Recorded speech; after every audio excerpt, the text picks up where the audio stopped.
I keep hearing commentators say that Washington is paralyzed by partisanship. And we always get this phrase, paralyzed by partisanship or gridlock, when there is a left-wing Democrat president who can't ram through his radical left-wing agenda. We're paralyzed by partisanship. There's gridlock in Washington. What are we going to do? I've never seen anything like this. Now, this is nonsense. If you know American history, from the very beginning, there have been two sides at least on most issues, and they use whatever rules they can in the Senate or the House to slow down the other side. Otherwise, why have representative bodies at all? You might as well have a dictator. Because we're paralyzed by partisanship or gridlock. The system is built to slow down government decisions. Look at the Constitution, which, of course, these commentators never do. Most of them are journalists, so-called. We were supposed to have a fairly limited federal government with specific enumerated powers, period. Most of the action was to occur in the states. And within the states, most of the action was to occur in the localities. Now we have it all upside down, don't we?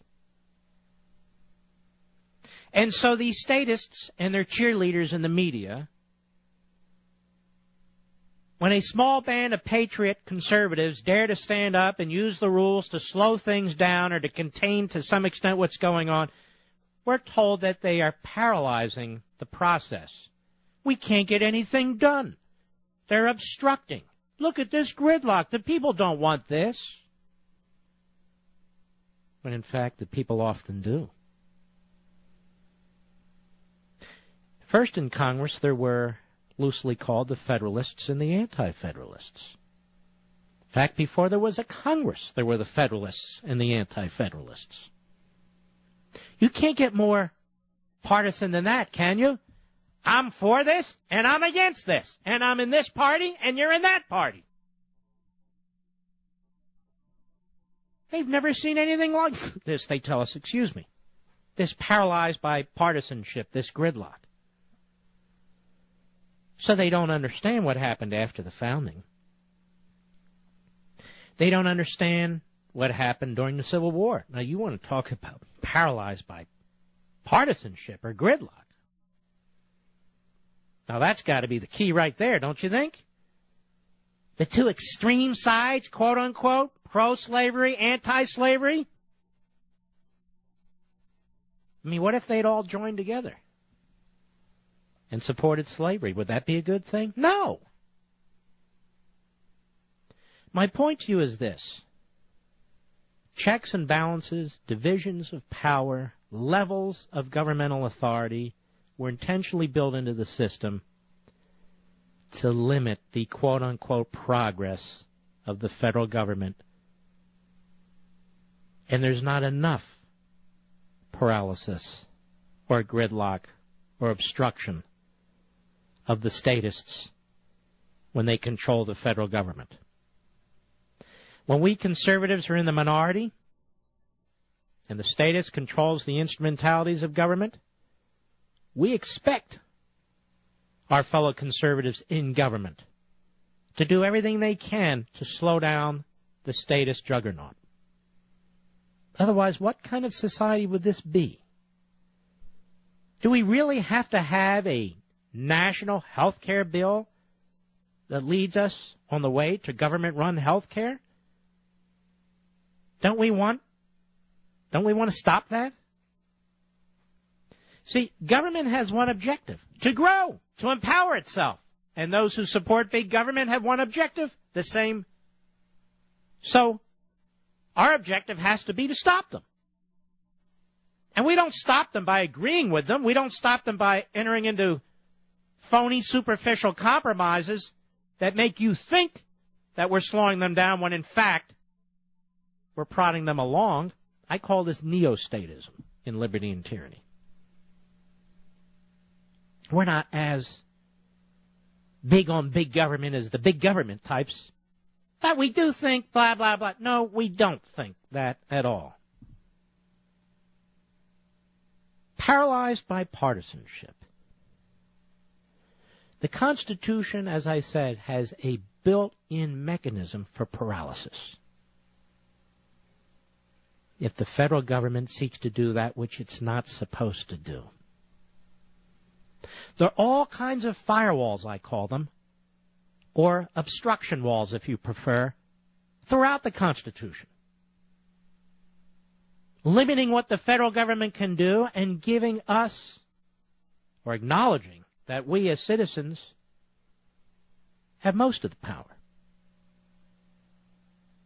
I've said many times on this program, it is absolutely crucial that when these phonies on TV and radio speak, that you listen to the language, listen to the words they use, and deconstruct it.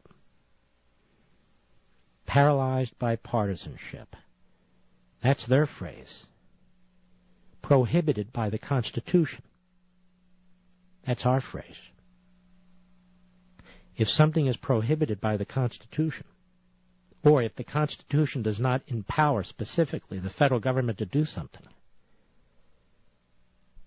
then those would-be statists are paralyzed not by partisanship, the law of the land. And that's a very good thing. And it's been going on since the beginning of this society. And if it doesn't continue to go on in earnest, then this society will crumble.